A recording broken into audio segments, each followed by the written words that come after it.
Hello and welcome back to Motoring Madness here on Carinium Radio and YouTube. It's December. It's Christmas. We've got a little Christmas tree here. A little fibre optic Christmas tree from probably about 1993. I mean, it looked great in the time, but it's pretty old. So yeah, we've decided that counts as Christmas decorations. I know you can't see that on the radio, but if you are watching on YouTube, you'll be able to see our nice little tree. just imagine it. So yeah, I'm joined by Alex Bateman, another person in the VW Surfwagon crew. If you know our YouTube channel, VW Surfwagon, you'll know Alex well. But if not, then Alex, I think we should start off by introducing you and your interesting car history. Oh, that's been sprung on me all of a sudden. Yeah. I wasn't expecting that, but yeah, we'll go with that. Yeah, so what do you drive at the moment? I currently drive a Volvo V70 T5 from 2003. Very nice. I do rather love it, but obviously I have had two cars before that, and they were both... It was a step up, the Volvo. The Volvo was definitely a step up. I can't use expletives on the radio, so I'm not going to, but no, they were both heaps of Something. expletive. Yeah. And Yeah. had a Renault Clio from, again, 2003. That was Yeah. awful. That got scrapped. Yeah. Had a Focus as well. That got scrapped. I'm hoping to not scrap this Volvo No. eventually, but How many horsepower did your Volvo have? 250. That's not bad, is it? It's pretty good. I That's rather pretty enjoy driving my car. Lovely, good. Yes. But yeah, so it's December. We're going to talk about some vaguely Christmas-related stuff, but mainly cars. Yes. We're going to talk about some news this month in cars. That's what we're doing every month now, which I think people are generally somewhat interested in. And we're going to talk about winter driving in general. And of course, we will have the requisite Christmas tunes. Yeah, For- Christmas tunes, absolutely. Absolutely. It's December. You got to play some Christmas Has to be tunes. done. I'm sure you're all sick of them, but tough. Yeah, tough. You got to listen to more. Unless you're on YouTube, in which case we'll cut the songs out. Don't worry, you don't have to listen to those. Shame. Okay, so first I think we should talk about, this was literally in the news a day ago, the Bloodhound Supersonic car, the crazy jet-propelled land speed record car, Yeah. has been axed. The project has been hopefully temporarily axed. It's just because it was funded by like sponsorship and stuff. Yeah. So it's obviously just had a lack of funding. And so if you're really rich, you can buy it. You can buy the project. I mean, you can't drive it on the road. You can just buy the Bloodhound and start like jetting around the road. No, definitely not Bloodhound. Down the M4 with your jet engine. That would be amazing. Pretty cool. You might get But no, you can take over the project and give it a go. Yeah, I think they say on the website they are currently looking to sell it for around £250. £250,000. Bargain. Absolute would be an absolute bargain. But no, but apparently, obviously, because of how much it actually takes to get it up to the speeds they're expecting it to eventually get up to, they're going to have to also have a cash injection of around $1 million or more than $1 million. It's something like you can buy the project for 250 grand. Yeah, but to get the car running at full speed, you'd need a few million quid. Absolutely. With fuel. 'Cause it So wouldn't be- I looked up, and apparently it uses 3 motors to run the wheels and a Eurofighter jet. Brilliant. A jet from a Eurofighter. So I can't imagine that's cheap to run. Sensible family car. MPG, what do you reckon? Oh, I'm not even going to attempt it. Yeah, so that's pretty cool. So if you're extremely rich and fancy taking that on, then I think you should do it, because it's very sad that it's not going anymore. And if I've you seen do- it actually. It was at a fair or a fete, not a fete, a village fete. Yeah, No. well, pretty it was local, so I mean, yeah, Bristol. it's pretty, yeah. Yeah. No, it was at like the Bath and West show or something once, and I remember seeing it and having a proper look, having a chat with one of the engineers or something. It's really interesting. I mean, they've been going for years. The whole Yeah. project's been running for a really long time. I remember. I'm sure someone it else was, will take it on. Yeah, oh, definitely, because it's so well known at Yeah. this point. Definitely. I really hope they do anyway. And if they do, and you're listening to this now, please get in touch. We'd love to drive it, please. We're going to move on now to the BMW 8 Series, recently released. I've just seen ads for it on Yeah. TV for the first time. We actually did speak about it on Motoring Madness a while back, when it was just a concept, and now it is available to buy. It's real. It's real. It's a thing. And it's the 8 Series is back. beautiful. It's very attractive. Yeah, we'll put a picture up for YouTube. But if you're listening on the radio, please Google it as soon as you get home, because Yeah. you will want to see it. Yeah, it is it's a great. piece of art. Yeah. Yeah, so they have announced all the specs, all the different models you can get within the 8 Series. So they do a 3-litre diesel straight 6 with 315 horsepower, Sprightly. which is tasty for a diesel. It does 0 to 60 in 4.7 seconds. Can't really complain with that sort of... And it averages engine. 46 miles to the gallon. Right. That's quite a good all-rounder. Trying to think if of you what I ask can me. sell to buy one, because I want one. I mean, there's nothing negative about those stats at all, really. It's fantastic. That is very impressive. They also now do an M850i, which is a 4.5 litre twin-turbo V8 with 522 horsepower, 0 to 60 in 3.6 seconds.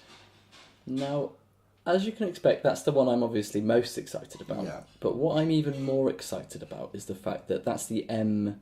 That's sort of the M It's called series one, M850i. Yeah, M850i. M850i. So it's the M Power-y, But like top spec. They kind of one. have said that they're going to go further. They are going to release an M8 that is going to mate. have even a mate. BMW mate, got my BMW.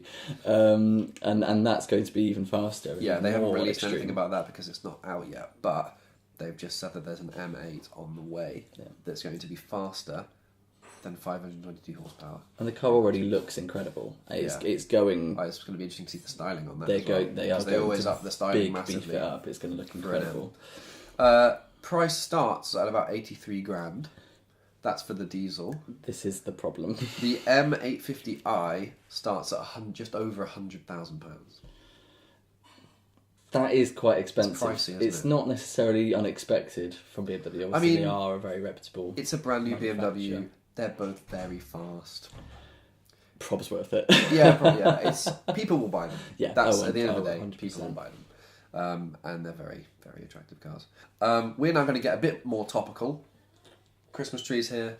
We're going to talk about winter driving. It's not really Christmassy, but it's vaguely topical. It's not. I mean, we haven't had a white Christmas in quite some time, but I mean, if you remember, Well, last Christmas it was quite. I suppose snowy? it snowed in December. Yeah. But I mean, cast your mind back, presumably, cast your mind back to April, March, Yeah. February this year. Yeah. It was unlike anything I think I've ever seen before. Yeah. Like, it was a nightmare getting around. I remember the 1st of March. We were more or less snowed in this year, and we had snow coming through the attic. We had the pipes freezing. It was a nightmare. But in terms of driving in those kind of conditions, let's get serious for a minute. Nope, we should. Should we give some tips?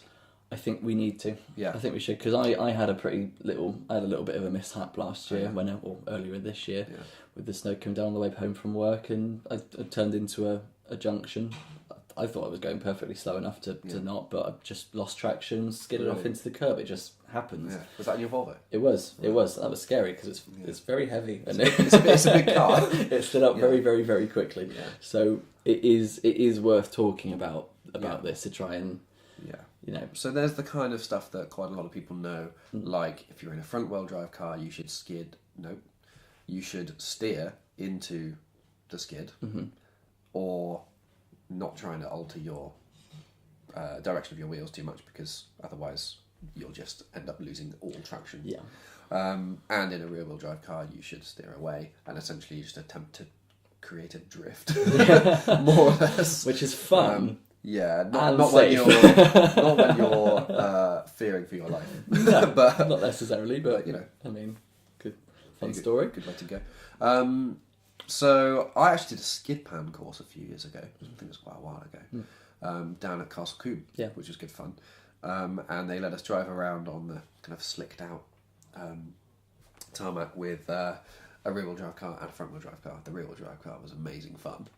But the front-wheel drive car was actually quite interesting. They were saying to judder your steering wheel, so back and forth movement of the steering wheel whilst steering into the skid, because that will work the same way that ABS works, in that with ABS it stops and judders, so that you're more likely to gain traction again. It's the same thing with steering. If you do a bit of a judder, you're more likely to gain traction again.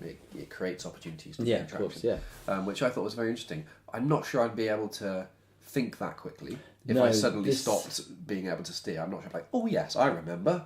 Yeah, no, of course. But I mean, if you can get it in your head and try and do it, then Obviously, full disclosure, I mean, we're not saying these are going to be guaranteed ways in order to stop yourself from sliding, but they are handy ways to sort of attempt to avoid it if possible. Don't go driving around corners in the snow really fast to then try and do No, this. of course. I mean, probably also worth recommending is if at all possible, don't drive unless you have a car that is built to handle it. Well, this is where that was a nice transition into what I want to talk about next, finally in this show, which is like cars that would be safe and fun to drive in the winter. Yes. So something I want to mention straight away is that I've always loved Fiat Panda 4x4s from every generation. Is this the best start? But we'll go with it anyway. Let's go with it. They're great. So there's the original Panda 4x4s from donkeys years ago, amazing. which look fantastic. Quite a lot of people do the Mongol Rally in them, interestingly. I think those people are cheats, but we won't go there. And then the new ones, apparently, if you go into a Fiat dealer and say, have you got any Fiat Panda 4x4s? Apparently they literally tell you that they sell like hotcakes. Oh. And that they are really popular and people buy them a lot. Places that you see them a lot are the mountains in Italy. Like you just see, there'll be nothing on the road because it'll just be icy and cold and snowy, and there'll just be like a little Fiat Panda just driving around. Yeah, just driving around. No issue at all. But I suppose it's a good car for that sort of thing. You don't have to have a massive. Yeah, apparently they're great. They're actually really really good to drive, and they're fun to drive, and they can actually have a bit of off-road capabilities. So I would love to go to an off-road day and see a Fiat Panda driving around. Amazing. So yeah, in the winter, in icy conditions and stuff, having a Fiat Panda 4x4. You'd be able to nip to the shops no matter what. Yeah, great. I'd love that. I suppose also, obviously, keeping with the sort of the older car, Suzuki Jimny. Suzuki Jimny, we actually spoke about that last month on the show. Well, I mean, they're fantastic. So let's talk about them every month. And they've released a new one. I can have a Suzuki Jimny half hour. Yeah, Suzuki Jimny special. They are fantastic little off-road. I mean, they're even better. People actually genuinely take those to off-road days. No, they do, and they are incredible. The things they're able to get up. Slight difficulty is that obviously they're not a very wide sort of wheelbase, quite tall. They can fall over, but generally they don't. So it's certainly a good car to have in the winter for getting around. Yeah, definitely, that's a good one. Maybe another mention we could say like the Audi and VW All-Track, All-Road. Never remember. Yes. They do models of their estate cars with All-Track and All-Road badges. So like there's a new Golf estate. I never know which one it is, All-Road or All-Track. One of the companies does All-Road. Yeah. Anyway, they've released the new Golf estate. Is it 4Motion? It's 4Motion on the VWs, isn't it? Is it? I don't know. Anyway, probably should look this up. But they're quite cool. The new estate 4-wheel drives. They've done the Audi A4 or A6. Yeah, I think both possibly even 4-wheel drives for years, and they're very popular. Yeah. And they'd be fantastic in the winter. Yeah. I mean, you don't need a 4x4 like a big. You don't necessarily, but it's definitely worth, if possible, with it driving, having the 4-wheel drive. And one car that is also brilliant. I'm going to say this right now because I kind of own one with the V70. Obviously, I don't have the one that does have the 4-wheel drive. They do a V70. They do the XC cross country. Yeah, the cross country. They do the XC70 as well. It's I kind of want one. I also want one. Yeah. I was sort of looking up.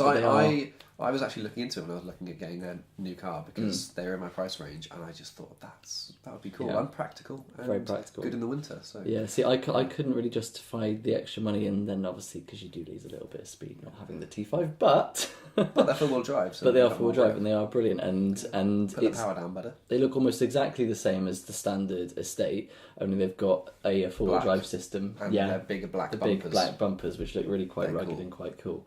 And I don't know if it's a 50-50 split of the 4-wheel drive, but I mean, I don't think it is. It might be 80-20 or something like that. Yeah. Some kind of. They're cool though. They are brilliant. Yeah. I think it's worth saying that, just as a general rule, all of the cars that weren't meant to be 4-wheel drive that they adapt to make 4-wheel drive are almost all very cool. They are very cool because they keep the general form of the car that you sort of want without having to and also obviously the safety of having the four-wheel drive as well, and the the grip and that. But you don't have to have the massive car if you don't want to. Yeah, exactly. That being said, big part of me wants a Land Rover. Yeah, I mean, we can't have this section without talking about a Land Rover Defender. We have to talk about Defender, and like, even Discovery 1 and 2. They're fantastic cars. Yeah. So yeah, you can't get away from a Land Rover. Of course not. When talking about this kind of thing. Be the perfect thing to have in the winter.